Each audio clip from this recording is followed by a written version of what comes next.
Ang title na i-share ko sa inyo ay Another Look at Jeremiah 29 verse 11.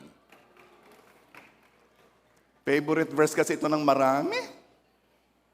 Lalo na yung mga youth, simula nang na-born again, yan ang kanilang verse. We have to give another look dito sa verse na to. Jeremiah 29 verse 11, For I know the plans I have for you, declares the Lord. Plans to prosper you and not to harm you. Plans to give you hope and a future. Una, for I know the plans, declares the Lord. Sino daw ang may alam ng plano? Okay, si Lord. Ibig sabihin, hindi ikaw. Hindi ang parents mo. Hindi ang pastor mo. Sino may alam ng plano sa'yo? Si Lord. Kaya ang tanong natin, how will I know the plan of God? Ito yon. Do not seek the plan. Seek God who holds the plan. Masyado yung iba, ano ba talaga ang mangyayari sa buhay ko? Ano bang plano ng Diyos sa buhay ko? Hindi yun. Hanapin mo si God. Kasi siyang may hawak ng plano. Kaya sabi ng Jeremiah 29 verse 12, yung succeeding verses, Then you will call on me and come and pray to me, and I will listen to you. And verse 13, You will seek me and find me when you seek me with all your heart. Kindly say, seek me with all your heart. Yun pala. Malalaman natin ang plano ng Diyos sa atin kung hahanapin natin siya ng buong puso. Himayin nga natin ito. Ano bang ibig sabihin ng seek God? Ang ibig sabihin noon, meron kang pagnanasa at kumikilos ka para makilala mo siya. It is the desire and the act of knowing Him. Knowing what? Knowing the person. Ang Diyos hindi lamang force, hindi lamang siya power. He is a person, He is a being. Meron siyang personalidad, may karakter. At seeking God means you want to know Him, to know His heart, His intentions, His will.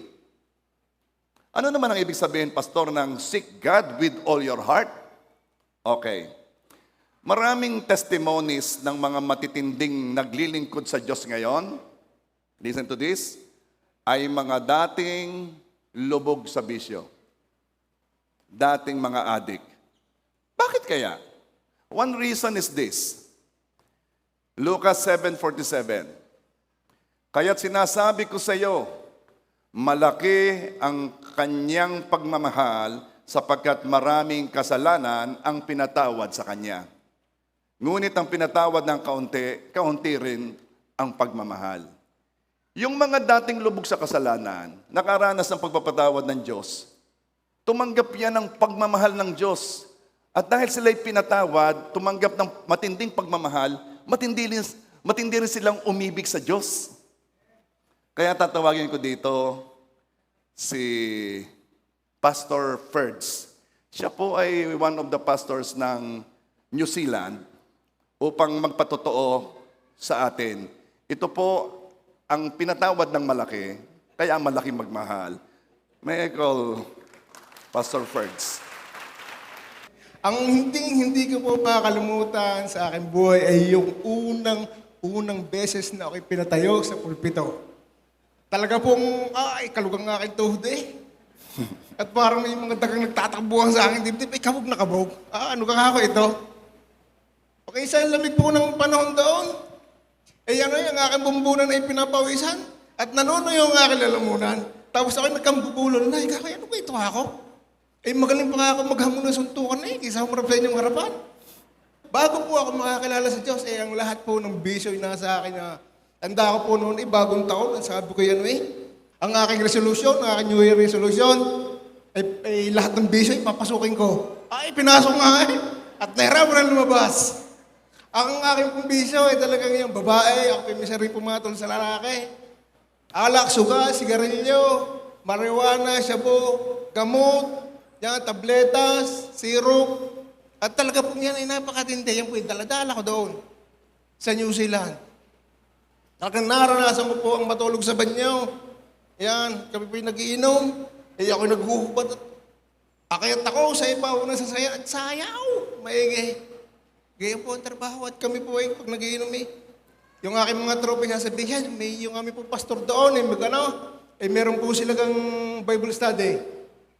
Ay sasabihin, may Bible study doon. Di uunahan namin. Inuunahan po namin ng inuman. Di kami pambarik doon. At may hiyawa na. At kantahan ang aking pong pangalan doon ay si Claudio. Minatawag po sa akin ng Batang at saka si Nosy Balase. Ay at dahil lagi po kantahan ni Nosy Balase, lagi nang labas ang litid pag nakanta. At ang isa pong pinakamatindi sa akin ay ang pagmumura. Ay type na tayo si Duterte. Talagang lahat ng aking sinasabi ay lagi may kasamang mura. Talagang puto, cintay, pagkalulutong. Kahit po ako yung halimbawa may pupurihin lang na tao. Kaya sabi ka, ano kung pagkakakalim, puto, cinta ka. Ay talagang may mura pa eh. At ang aking pong mga mentor ay si Professor Jack at si Professor Jim. Yan. Professor Jack Daniel at saka si Jim Bem. Yan po nga mga professor, ay galing naman eh. Siya po ang aking takbuhan. Silang bibigay sa akin ng lakas. At pagka kami problema sa kanila lalapit, sabi sa akin, pareho kung lakalakin mo. Di kinabukasin masakit ang ulo.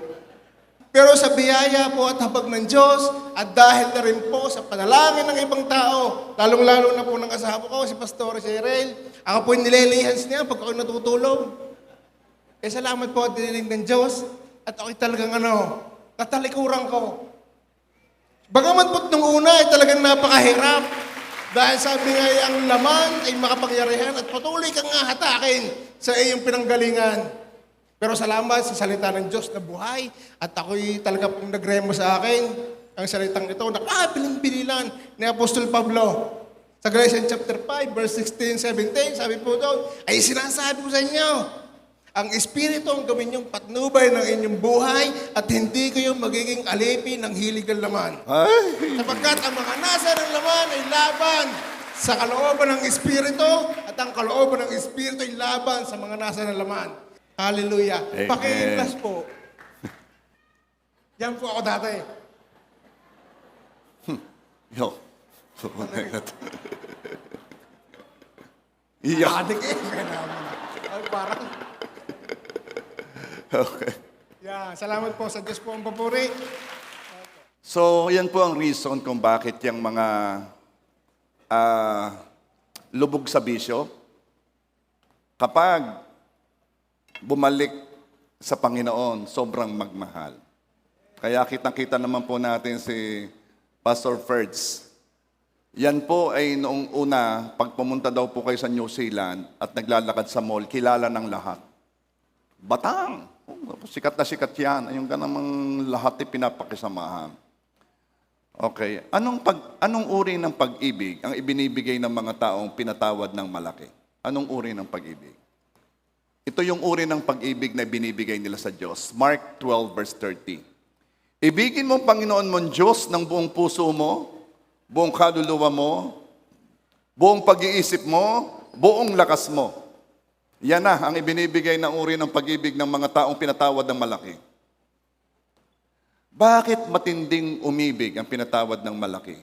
Kasi nakilala nilang Diyos na puno ng pag-ibig. Diyos na mahabagin. Mapagbiyayang Diyos. Nakita nila. We will never truly love God whom we do not know. Kaya hindi mo mahal ang Diyos, hindi mo siya kilala. And for us to obey the first commandment, love God with all your heart, with all your mind, with all your soul, we need to seek Him with all our heart, with all our soul, with all our mind, with all our strength.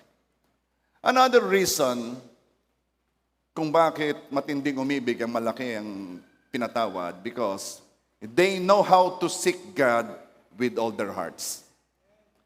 Yung mga naging adik, alam nila kung paano maghanap ng buong puso, buong isip, buong lakas. Yung adik sa shabu, ibinibigay ang buong puso para magawa ito. Isa palang characteristic ng mga na-addict is wala na silang sense of loss. Hindi nila alam na they are losing their family. Bakit? Kasi binigay na nila ng buong puso, ang kanilang buong puso sa bisyo. Miski iwanan, pabayaan ang pamilya, basta masarap ang pakiramdam. Alam nila kung paano maghanap, buong puso, buong kaluluwa. Walang pakialam sa reputasyon. Ay hubad baro daw na, nagsasayaw sa kalye, sa samba. Kahit pabayaan ng katawan. Ilang pounds ka, Pastor Perch, noon, yung sa picture mo? 54 kilos. Ilang ka na ngayon? Pastor Perch, ilang ka na ngayong weight mo? 74. 75. Pag uwi mo, 78 yan. Pero dahil hinahanap nila ang bisyo ng buong kaluluwa, wala silang pakialam, miski ang katawan ay bumagsak. Kahit mapabayaan ang hanap buhay. Alam nila kung paano maghanap ng buong isip. Laman lagi ng isip ay saan kukuha ng pambili. Magsasanla, magnanakaw, kahit kidney ay ibenta. Basta makapag-drugs. Buong lakas. Hinahanap nila ang bisyo ng buong lakas. Kaya yung mga ini hyper lagi. Lagi ng gising, hindi natutulog. Uubusin ng lakas. Kaya pag yang mga yan ay nakakilala sa Diyos, alam nila kung paano humanap sa Diyos. Because they have done it before.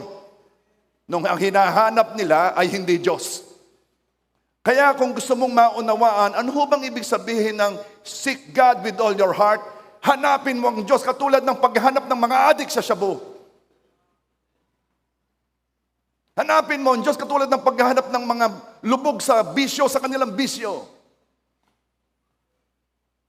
Ang pag-ibig ng buong puso, kaluluwa, isip at lakas na dapat sa Diyos ibinigay, ginugol nila sa paghanap ng pleasure. Kaya, kung meron hanggang ngayon ay nagsasyabu pa,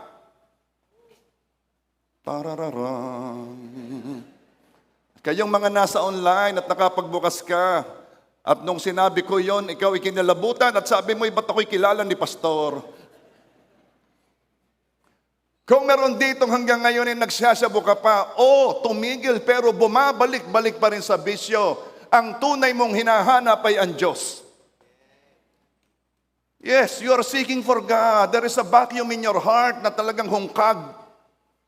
At kung ano-anong ipinupuno mo diyan, pero ang tunay mong hinahanap ay Diyos. Kung yan lamang intensity ng paghahanap mo sa bisyo, ibinibigay mo sa Diyos, then you will find God because you are seeking God with all your heart, with all your soul, with all your mind, with all your strength. Kung sa palagay mo hindi ka close kay God, ito'y dahil hindi mo siya hinahanap ng buong puso. I-compare mo, anong ginugugulan mo ngayon ng iyong time, talent, treasure? Kasi kung anong ginugugulan mo nito ay siyang pinakahanap mo. Kung hahanapin lang natin si God ng pareho ng intensity ng paghahanap natin sa ating pinakahinahanap, hindi lang drugs ha, pwedeng hobbies. Yung bang sobrang lubog na lubog ka sa iyong mga hobbies? O sobrang iyong pagkagusto sa computer games? O sobrang pagnanais mo sa iyong mga sports na talagang kahit bagyo, ay kayo nagbabasketball. Kung hahanapin lang natin si God ng pareho ng intensity ng paghahanap natin dito sa mga bagay na ito, sa paghahanap ng pagkakakitaan, yung pagkagising mo, iniisip mo na agad, ano kang manegosyo, ano kang gagawin ko para kumita, yung tunay, yung katulad ng paghahanap natin sa iibig sa atin at sa ating iibigin. Kung ang parehong passion ng paghahanap na ibinibigay natin sa mga ito, ibinibigay din natin sa paghahanap kay God, sure na makikita natin si God. Anong ibig sabihin, Pastor, now I understand kung anong ibig mo sabihin, Pastor, seek Him with all your heart. Now, Pastor, ano naman ang ibig mo sabihin, and you will find Him. Anong ibig sabihin noon? Okay. You will find God pag ganito na. Pag pareho na kayo ng gusto ng Diyos. Pag ang mahalaga kay Diyos ay mahalaga na rin sa iyo. When you love what He loves and hates what He hates. When you feel what He feels, nalulungkot ka sa mga bagay na nalulungkot ang Diyos. Masaya ka, nagre-rejoice ka sa mga bagay na ang Diyos ay nalulugod. When you are in tune with God. Ano ibig sabihin, Pastor? Kapag pareho na kayo ng tono ng Diyos, then natagpuan mo na siya. Alam mo ba yung ating worship team? Ayan, lalo na yung mga instrumentalist. Ay, ang mga yan alam pag sila yung sala sa tono, yung gang merong mali. Miski ako, alam ko hinahanap ko Minsan ay masama ang tingin ko sa drummer, minsan ay masama ang tingin ko doon sa nagigitara. Sino gadi yan ang wala sa tono? So ano ibig ko sabihin? Pag ikay walang sa tono sa Diyos, hindi kayo pareho ng tune, you are not in harmony. Magkaiba ang channel nyo. Hindi ka in tune with Him. Then hindi mo pa siya natatagpuan. Kapag pareho na kayo ng tono, natagpuan mo na siya. Seek God and you will know the plan. Pastor, well, I understand. Will it stop me from making my plans? Sabi mo, hanapin ko ang Diyos dahil siya may hawak ng plano. Ibig ba sabihin, hindi na ako magpaplano para sa sarili ko? Yung bang, bahala na. Come what may. No. Make plans. Sabi ng Proverbs 16 verse 9, a man's heart plans his way, but the Lord direct his steps. Make plans, but first, be in tune with God, then make plans. Ito muna. Kailangan magkatono kayo ni Lord, saka ka magplano. Dahil kung hindi kayo magkatono ni Lord, tiyak ang plano mo, sala sa tono. Sa mga gustong malaman ang plano ng Diyos, just make sure na in tune ka with God. Pareho ng tono. Sabihin mo nga, pareho ng tono.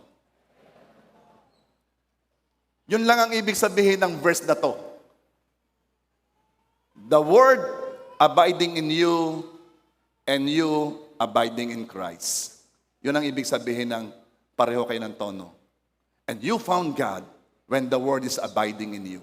Ang salita ay namumuhay sa iyo at ikaw ay namumuhay kay Kristo. Tingnan ninyo, paano ba tayo, ang marami sa atin, paano nananalangin? Pag ikaw ay estudyante, Lord, pagpalain po ninyong aking pag-aaral, maunawaan ko po ang pinag-aaralan ko, makapasa po ako sa exam, salamat po, Lord. Pag ang mga magulang, Lord, ingatan po ang aking mga anak, ingatan po ninyo kanilang paglalakad-lakad ng aking pong asawa, ingatan po. Kapag naman ito yung lalaki, ikaw ay nagtatrabaho, Lord, bigyan mo ko ng wisdom sa aking trabaho. Okay. Walang masama doon, ha? Walang masama. Pero kung kayo ay magkatono ni Lord, ito ang pagpipray mo. Uunahin mo ang Kanya. Yun ang sinasabi ng seek His kingdom first. Lord, anong gusto mong gawin natin ngayon? Yan ang prayer ng magkatono. Bakit?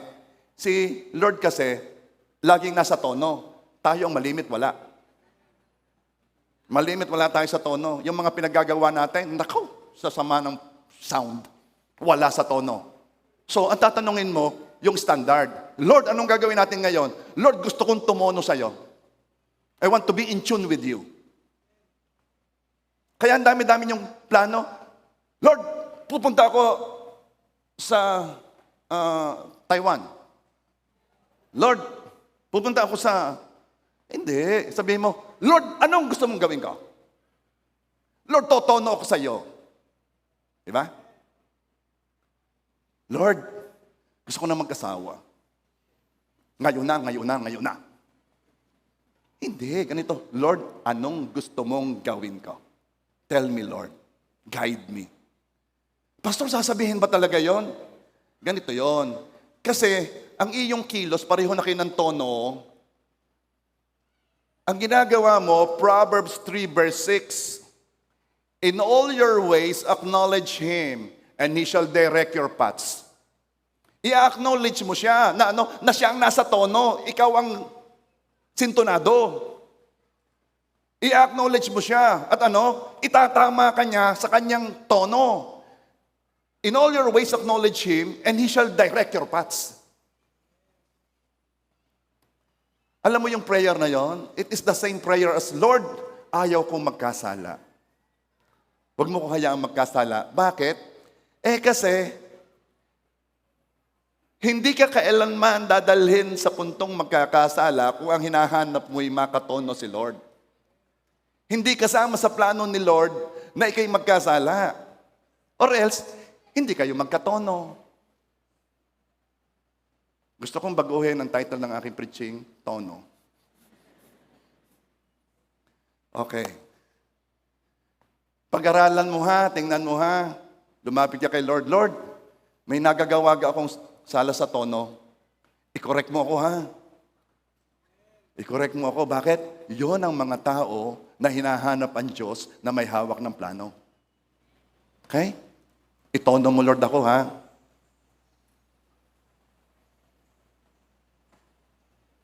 Das, hinihimay natin ang Jeremiah 29:11. Ano nga yung sabi?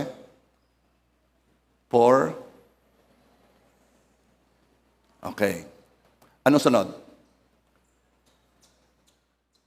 For I know the plans, declares the Lord. And letter B says, kindly read it.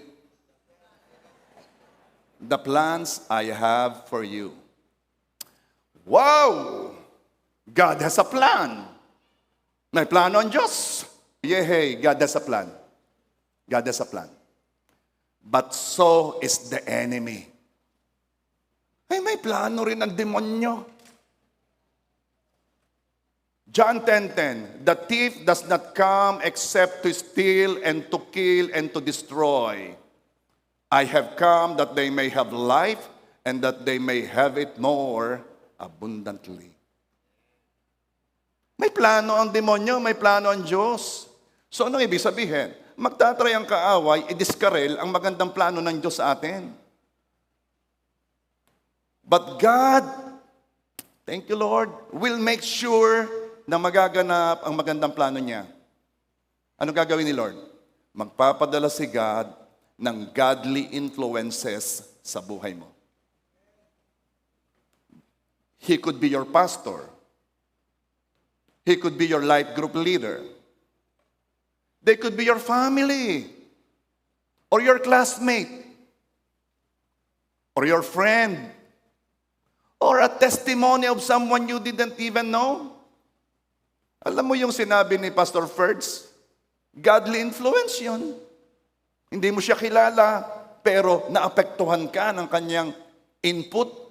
Yan ay paraan ng Diyos ng pagpapadala sa iyo ng godly influences. God will find people who will pray for you. People who would cancel the plan of the enemy against you. Yes, may planong kaaway. Pero dahil ang Diyos ay magpapadala ng taong mananalangin para sa iyo, yung mga mananalangin iyon ay udyo ka ng Diyos to cancel the negative plans of the enemy against you. Minsan, pag nagpe-pray ako, speaking tongues na lang eh. At minsan, malalaman ko na parang may aaron akong inaaway eh. I don't even know what I'm praying about. Kaya alam nyo, nung ako pagkadating ko, dalawa lang naman ang itinanong ko eh. Kumusta na ang gawaan sa likod? Kumusta na? Nakapagtaas na ko ng trusses. Yung mga tanong eh. At ang padalwa, ilan ang umattend sa prayer works. And I was so happy kasi last time, more than 100 sila. Amen? Natutuwa ba kayo? Alam nyo, dapat kayong matuwa. Dahil it could be, people who were praying there, ay tinatch na ni Lord to pray for you.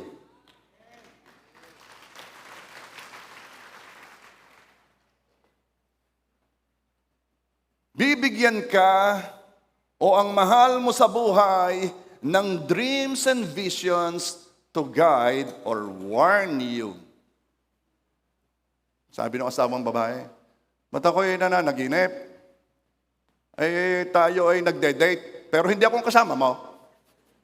Sabi, ano ka naman mga panaginip mong iya? Pero bakit yung lalaki, Lord, ba't alam niya? Ba't alam niya? You will be amazed kung paano i-guide ikaw na minamahal ng Diyos kapag dapat ka nang i-guide at warningan. Are you there? Of course, wag namang pag-uwi sa bahay, agad isipin lahat naman, kaya pala ako nanaginip ng ganyan. Teka. Meron din sinasabi ang Bible na minsan ang mga panaginip ay dahil sa kabisihan. Ha?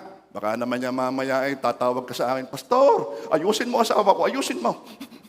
Bakit? Ay, ako ay totoong pinagsususpetsahan. Dahil nanaginip po siya. Ay, baka daw yun ang sinasabi ninyo. Ay, wag. Alam ganin nyo kung bakit gayon. Minsan minsan mali ang gets. Ako'y nagturo sa ibang lugar, Siyempre nagtuturo tayo ng discipleship. Ang sabi ko, lahat na papasok, tatanggapin, mamahalin. Lahat ng mga dinala ng Panginoon, tatanggapin sila. Kahit pa yung dumating na may tato, okay lang. Kahit dumating yan yung mga LGBT, tanggapin lahat yan. Sapagkat ang Diyos, sila ang hinahanap. Talaga ako'y passionate. Pagkadating ko na 1 taon, sabi ng magulang sa akin, Pastor, yung pong aking anak, nagpatato. At sabi daw po ninyo, siya'y magpatato. Ay baka ayaw kong mamisinterpret ninyo ha. Ang sabi ko, yung dadating ay tanggapin. Yung may tato'y tanggapin. Hindi ko sinabing kayo magpatato. Kaya gusto ko'y magkaliwanagan. Magkaliwanagan tayo ha. Yan. By the way, kung may tattoo ka na, no condemnation, walang problema ha. Huwag nang dagdagan. Huwag nang dagdagan. Bilang ko yan. Tama na yon.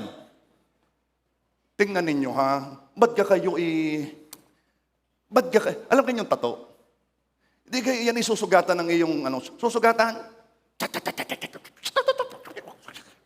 Tapos pag may mga sugat na bubuhusan ng tinta, hindi kayong ginagawa. Ano ginagawa nyo? Minamarkahan ninyo ang inyong katawan. Alam ka ninyo, ako'y nagpapaderma. Yung itsurang yan, yung dinederma. Dahil meron akong, politically correct word, pigmentation. Kamahal ng binabayad ko, maalis lamang yung marka. Maalis lang. Matakloban, ito po'y kaya ganito, meron niyang foundation. Ano ka tawag doon? Hindi, yung una, concealer. Pagkatapos ng concealer, nilalagyan pa yan ng pulbo para ma-hold ang concealer. Ba't nyo ginagawa yan? Sabi ko, Mama, ayaw ko na naman, huwag naman akong make-upan. Bakit? Ako'y lalaki, ayaw ko nang minay-make-upan, lalaki ako. Pero sabi niya sa akin, Papa, gawin mo hindi para sa iyo, gawin mo para sa kanila. Para pag nakita ka sa LED wall, maayos tingnan. So wala sabihin na, itong ginagawa kong ito para sa inyo, ha? Okay. Anong ibig ko sabihin? Kamahal-mahal ng binabayad ko, matakloban lang. Bakit nyo minamarkahan ang mga balat ninyo? Okay? At tumahimik ang sanlibutan. Alam ko dito may nagbabalak Parang nag-iipon ka ng pera na pambayad. Alam ko nagbabalak May sasabihin ako sa iyo, itigil mo na yan. Ha? Yung iyong inipong pera, i-shuttle mo na lang, imbitahin mo ako. So, ano pa ang gagawin ng Diyos para maganap yung magandang plano niya? Kasi ang kaaway, meron ding planong kanya. Ito pa. The Holy Spirit that the Lord had given you will convict you of your sins upang gisingin ka. Alam nyo, may nakausap ako sa California. Siya na-addict sa shabu. Meron din pala ng shabu. Ang shabu daw doon galing Mexico. Pag dumadating daw, ano, talaga daw, ang dami. Yun daw nilalagay niya sa banyo. Dahil siya'y may pambili, bumibili siya ng wantusawa. Siya'y mabuting tao. Bago nga pala ako nagpunta dito, ako humingi ng permiso na itetestify ko. Sabi ko, pwede ka sabihin kong pangalan mo? Ay ayaw ipasabi. Pero alam naman ninyo ko, ako'y madaling pilitin. Sa tamang pagkakataon. Ano? Siya'y mabuting tao. Pero binago na ng Shabu ang kanyang pagkatao. Naging pabaya na sa trabaho. Naging magagalitin sa asawa. Kaya pag yung asawa ninyo laging galit sa inyo, sabi mo, Shabu ka na.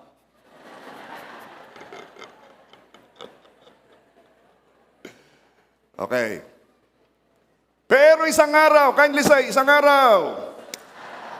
Pero isang araw ay nagkaroon siya ng realization. Ayaw na niya ng paraan ng pamumuhay niya. Ayaw na niya ng lifestyle niya.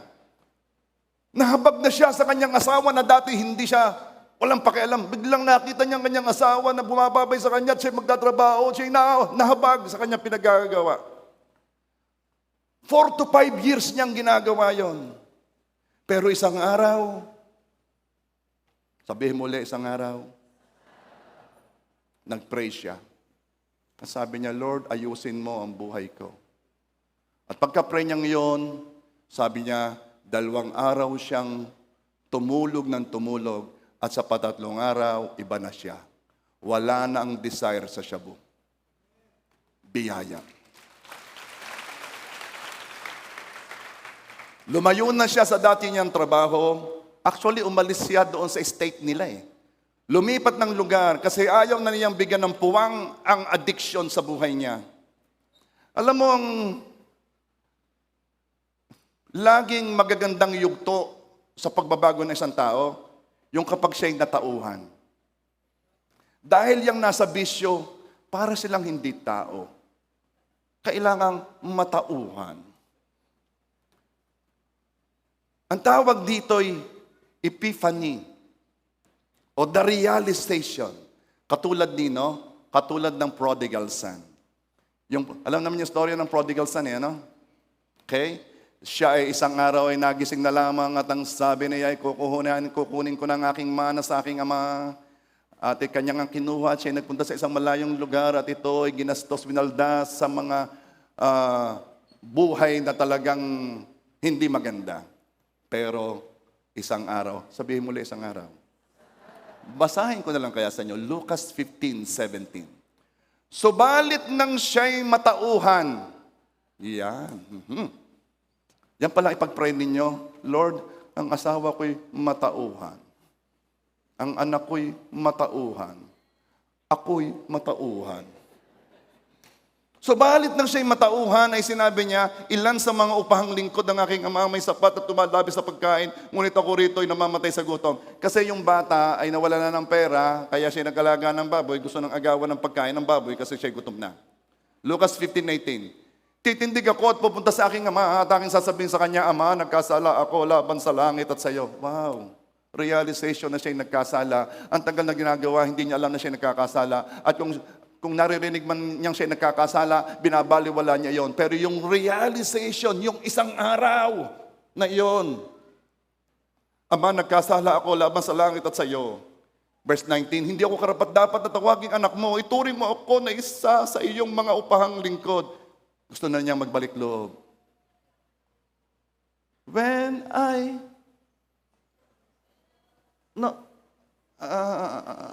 Joy, when I lost me, you knew where I left me.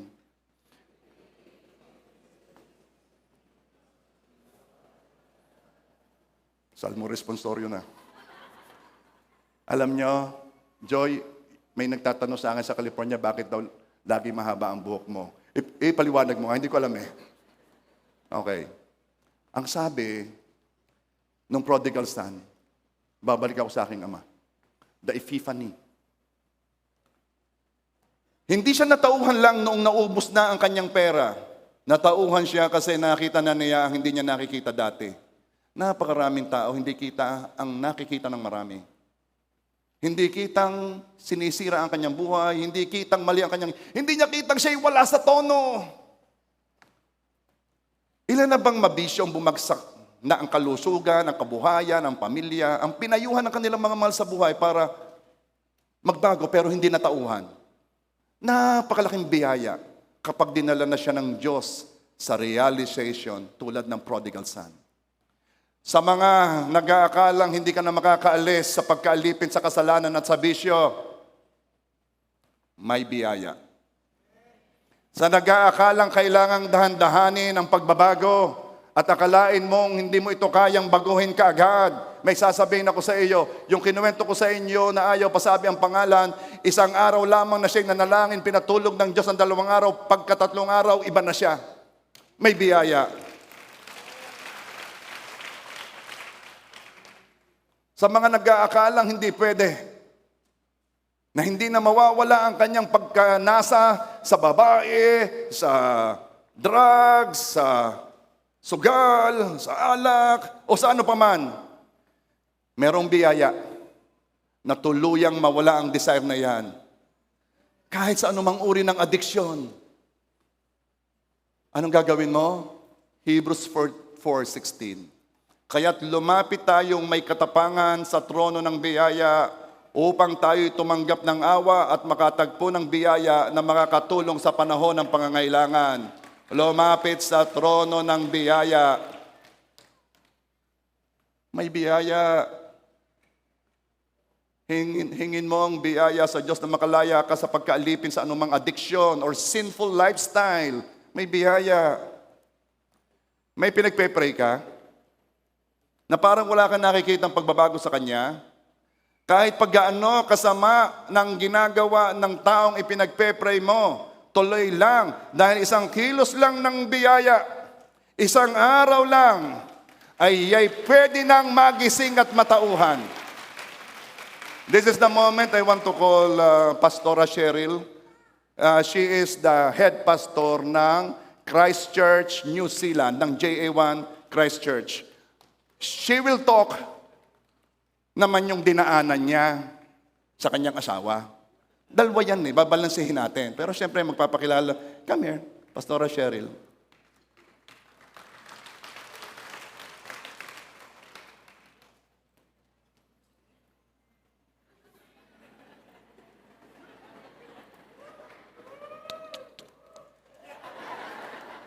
Kinagaga na kita makilala.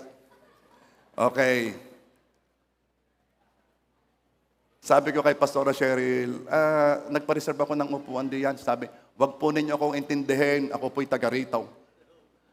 Ang feeling po niya, siya'y JA1 Rosario. Kaya ayaw magpaintindi. Let's hear what happened. Katindi ng Lord, diga po. Pangarap lang po namin dati na makapunta dito. Pero ang Lord ay tapat. Amen. So, narinig niyo po kanina yung testimony ni Bro Husband. Isa po sa pinakamatinding pinagdaanan ko sa kanya ay yung 1 taon na po kami magkasama sa New Zealand, siya po'y may babae pa. Oh. Sa isa pong tulad natin na iyakin, emosyonal, ang sakit diga po, ba't hindi ako iniwan ng Lord? Sabi nga po ay lalapit ka sa trono ng biyaya kung kailang kailangan mo dahil ang Diyos ay tapat. Siya po'y tumutugon, siya'y may ginagawa. Sa loob po ng 1 taon na alam ko na siya po ay my girl, ayan. Lahat po, pagkakaalis po niya ng bahay, itetext sa akin ng babae yung kanilang communication to the extent na yung kanilang pictures. While sila ay having some talk sa phone or something. Kala ko. Tatakbo na ako. Oops. Yan. Marunong po si Pastora maingat. Yan. Tapos, wala po siyang kaalam-alam na kami po'y may communication. Imagine po, nakasama niyo yung asawa niyo, araw-araw, gabi-gabi. kung ano po yung nararamdaman ko. But when I surrender to God, sabi ko sa Lord, hindi ko po ito kaya. Pero sa Kanya, walang imposible. Iniluhod ko po sa Kanya dahil alam ko, pag ako'y sa Lord lumapit, laging tagumpay. At kitang-kita niyo naman po ang bunga. Talagang ako'y hindi binigo ng Lord. So, sa lahat ng may ipinapanalangin, walang imposible sa Lord. Amen. Sa loob po ng 5 taon, yung pong aking panalangin dininig ng Lord ay nasobrahan naman. Sobrang pagpapala. Hindi po kami mayamang-mayaman. Pero yung kami po'y maging pagpapala sa iba, sa kabila ng aming pinagdaanan, ay higit na at sapat pa. Dahil hindi kami po ay broken for the last 18 years. We are lost, we are completely broken as a family. Pero ang Lord nagre-restore.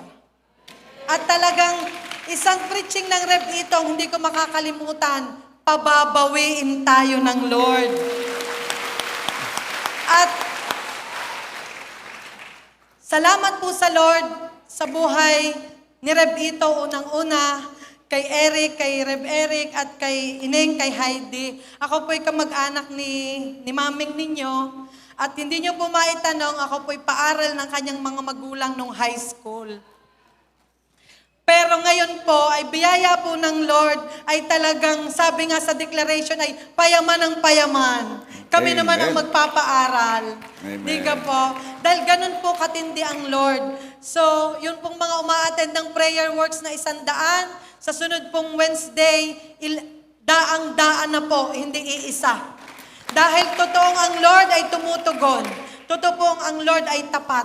Sa bawat idalangin po natin, sa bawat paglapit natin sa trono ng Lord, kakatagpuin niya at tayo po'y mapapa-align sa tono ng Lord. Praise God. Amen. So to God be the glory po, and on behalf of JA1 New Zealand, kami pong mag-asawa, kami pong pamilya, ay masayang-masaya na nakarating po dito. At babalik at babalik. Amen. Thank you, Lord. Glory to God po. Thank you, Pastora Cheryl. Ay, hindi niya nasabi, araw-araw sa loob ng 1 taon, nilelay hands niya habang natutulog ang kanyang asawa. Nilelay hands niya. Araw-araw, gabi-gabi. Wala kang naramdaman, no? Pinagpe-pray, hindi ka kinikilabutan, no? Wala naman. Lasing ka, no? Oo nga. Saan ka naman nakakita ang mentor daw si Jim at saka sino nga? Si Jack. Si Jim at si Jack. Yung mga umiinom pa, mga asawa, ipag-pray ninyo habang tulog. Ang problema, pag ikaw ang kainuman, ay di papagana rin.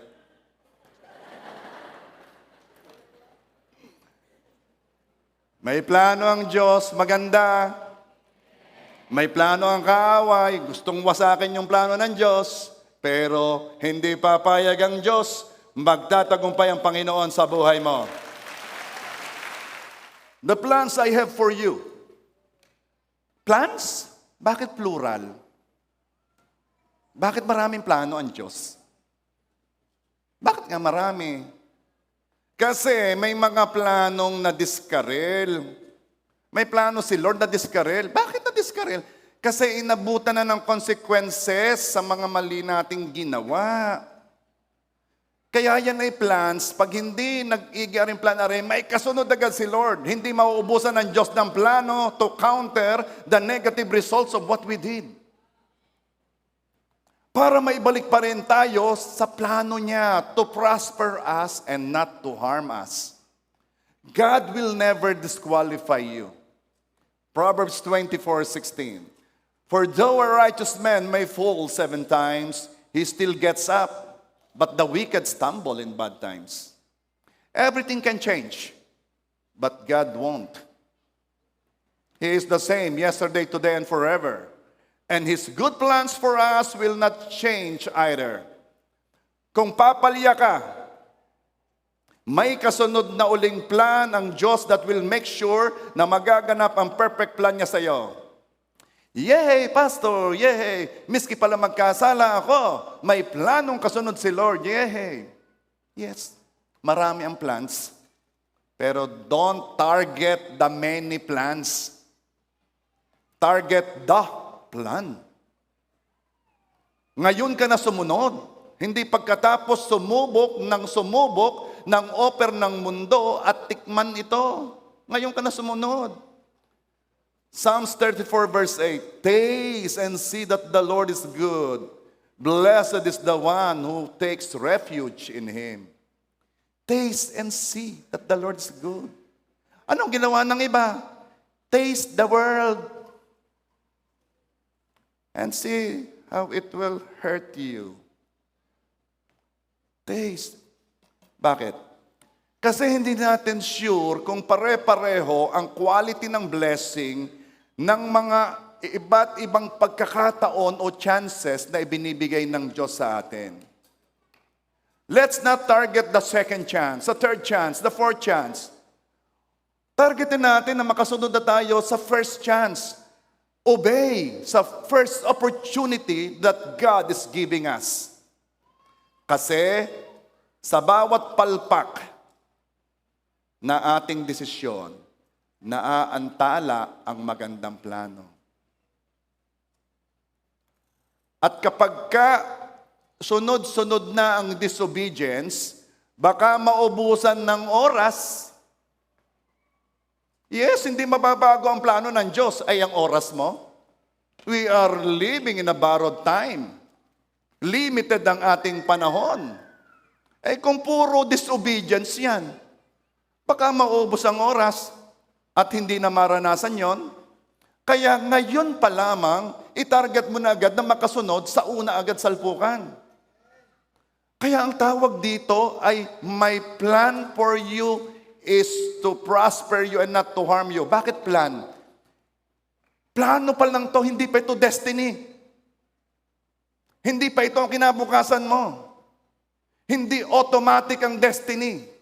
Depende pa rin kung susunod tayo para mangyari ang magandang plano ng Diyos sa atin. At kapag sunod-sunod na tayo ng disobedience, ang delikado dito ay maubusan tayo ng panahon, kaya kahit maraming plano ang Diyos, ay ubos ang oras. Nanalo na ang Dominican Republic. Ang ganda ng plano ni Chat, ay ubos na ang oras. As we seek the Lord, we will know Him and know His Word, His principles for us to follow. Ang dami ninyong naririnig na tinuturo dito. Ang daming principles na sinasabi dito para ating gawin. Pero alam mo naman ang sabi ng salita, ano? Ang sabi ng Bible, don't be hearers only, but be doers of the Word, or else we're deceiving ourselves. Salvation ng family. Sino dito nang gusto ng kanyang buong pamilya ay maligtas, makarating sa langit? Anong ginagawa mo? Pinagpe-pray ko po, praise God.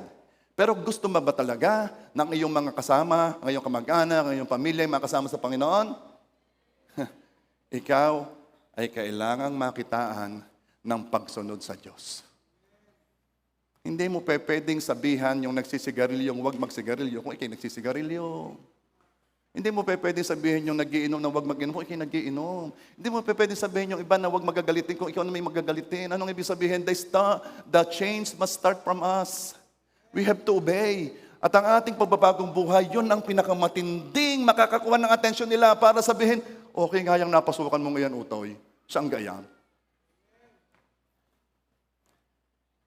Nakahanda na sa atin ang mabubuting bagay na ating gagawin bago pa tayo silang. Sino may alam doon? Yung ating mga magandang gawin na planchado na yun, ready na yun. Itong sabi ng Ephesians 2 verse 10. Sapagkat tayo ay kanyang pinakamahusay na gawa na nilalang kay Kristo, Jesus, para sa mabubuting gawa na inihanda ng Diyos ng una pa upang siya nating lakaran. Naka-ready yun. We just have to follow. Huwag kang maglalayo sa Diyos. Saan ka pupunta pag ikilalayo? Kasi pag lumayo ka sa Diyos, sa isang pupuntahan mo. Demonyo. Hindi ho, ako po ay sa gitna. Walang gitna dito. Walang neutral dito. It's either hinahanap mo ang Diyos o hinahanap mo ang demonyo.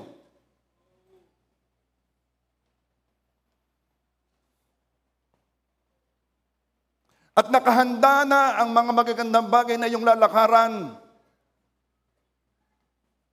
Obey.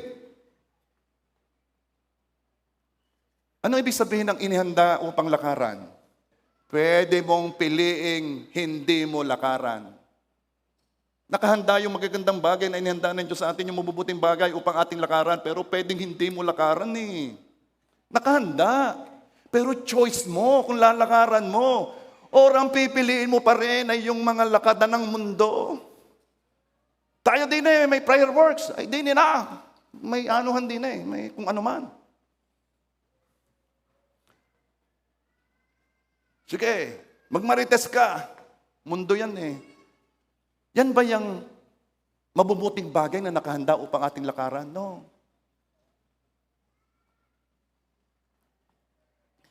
Inihanda upang lakaran. Pero ito'y pwedeng hindi mo lakaran kasi may will tayo na hindi lalampasan ng Diyos. Kaya gumising tayo. Gamitin natin itong will na to para sumunod at sumunod na kaagad.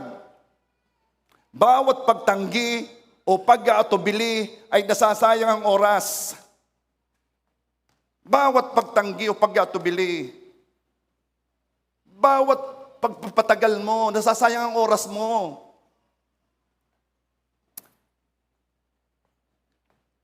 $70 years. At kung malakas ay 80 years. At kung gusto mo ay 100 years. Maging matalino ka naman. Ilang taong ka naga? Huwag mo sayangin ang oras. Redeem the time.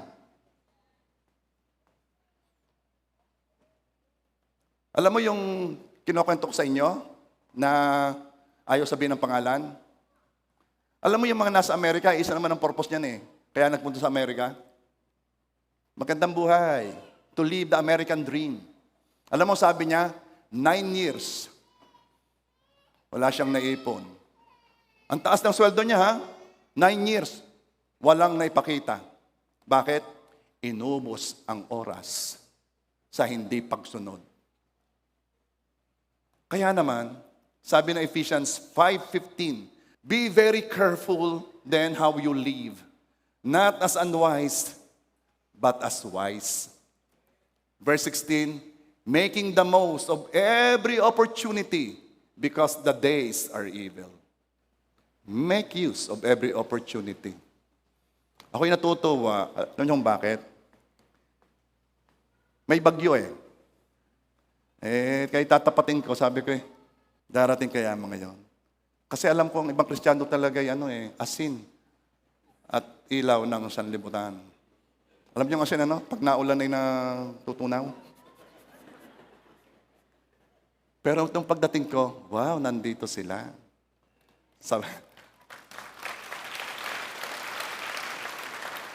Sabihin mo sa katabi mo, tama ang pili mo. Ipagpatuloy mo yan. Why? Because this is the key. This is the key. Daily obedience, and you will find yourself in God's perfect will. Huwag mo nang pakaisipin, ano kang plano ng Diyos sa akin? Ano kayong nakahanda? Ang iyong isipin itong araw na ito, ano ga ang pinagagawa ni Lord sa iyo ngayong araw na ito? And daily obedience, daily, araw-araw, mamaya makikita mo, wow, nasa perfect plan ako ni Lord. Okay? Let's all stand up. We'll continue this next Sunday. Are you happy? Yes. Then we're going to celebrate. We're going to rejoice. We're going to worship the one who deserves to receive all praise and worship and adoration.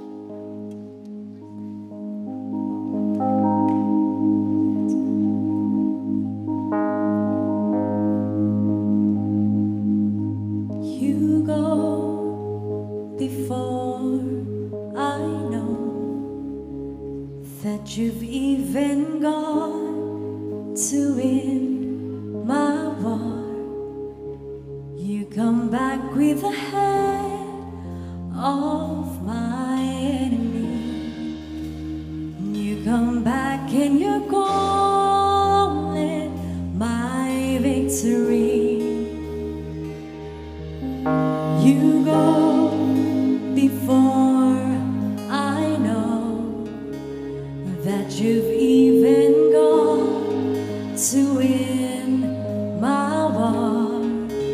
Your love becomes my greatest defense. It leads me from the dry wilderness, and all I did was praise, and all I did was worship. All I did was bow down, and all I did was taste it.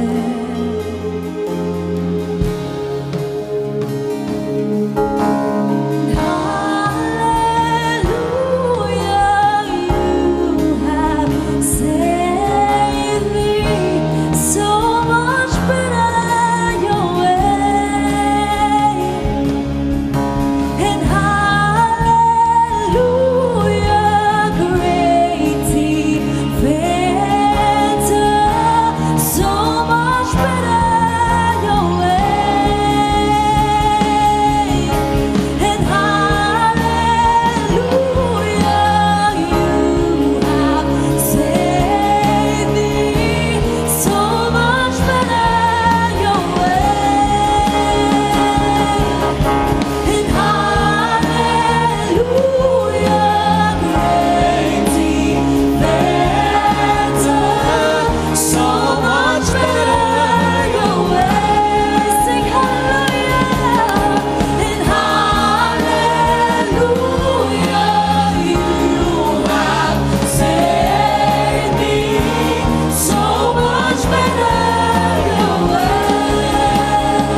Maaaring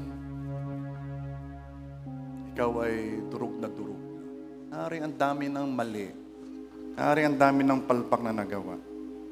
Ang sabi mo, kaya pa ba akong ayusin ni Lord? Kaya pa ba akong dalhin sa perfect plan ni Lord? Maaaring masakit na eh. Because of the series, maybe consequences, maybe discipline. At masakit na rin eh. Sasabihin ako sa'yo, di pa huli ang lahat. Simula sa araw na ito, tuturuan mo ang iyong sarili na piliin ang Diyos sa araw-araw. There will be choices, pero pipiliin mo si Lord. Kapag hinihila ka ng kaaway para wasakin ang iyong buhay, dalhin ka sa kanyang plano, pipiliin mo ang plano ng Diyos. Alam mo naman eh, the Holy Spirit is in you. Alam mo kapag ka may mali. Alam mo kapag wala kang shalom, wala kang peace. At maaari namang meron dito, hindi pa dumadating yung kanyang isang araw. Yung isang araw na sasabihin niya, tama na, ayaw ko na. Ayaw ko na ng kasalanan. Ayaw ko na ng lifestyle na to.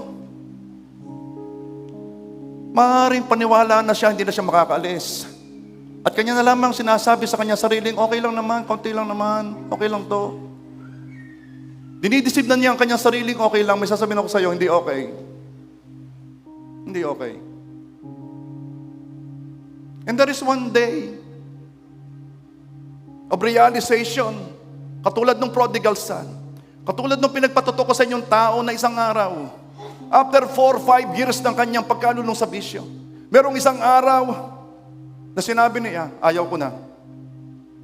Kung ikaw yon, tanggapin mo ang biyaya sa araw na ito. Ito ang iyong isang araw. Tanggapin mo ang biyaya. Napipiliin mo na ang Diyos. Ano man ang presyo, ano man ang cost, ano man ang maiwan mo, ano man ang... Pero pipiliin mo ang Diyos. Dahil that's the only way para madala ka sa kanyang perfect plan. This is the day. Itono mo na. Itono mo ang buhay mo. Itono mo sa Diyos. Tama na ang paglayo. Tama na. Tama na. Kung ikaw yon, nandito ka, nasa online ka, magpasya ka na ngayon. Sabihin mo, O aking Ama, patawad sa aking mga kasalanan. Ayaw ko na. Ayaw ko na. Tinatalikuran ko lahat ng mga ito. Pinipili kita, Panginoong Hesus. Pinipili kita. At pipiliin ko ikaw sa araw-araw. Panginoong Hesus, ikaw ang aking Diyos. Ang Panginoon ng buhay ko. Ang tagapagligtas ko. Now let me pray for you. Lord, buuin mo. Buuin mo ang lahat ng mga basag-basag na dito.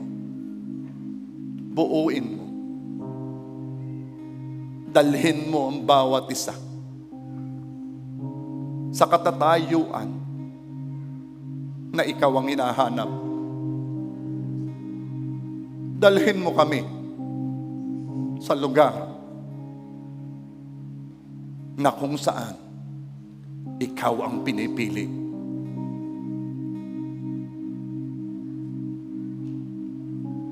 Okay, look at me. Ito ang mangyayari. Sabihin ko na agad sa inyo para ready kayo. Merong mangyayari sa inyong buhay na papipiliin kayo, situation na papipiliin kayo ni Lord ng inyong gagawing kilos. It is a test. Pagtagumpayan ninyo yon. Pipiliin mo lagi si Jesus.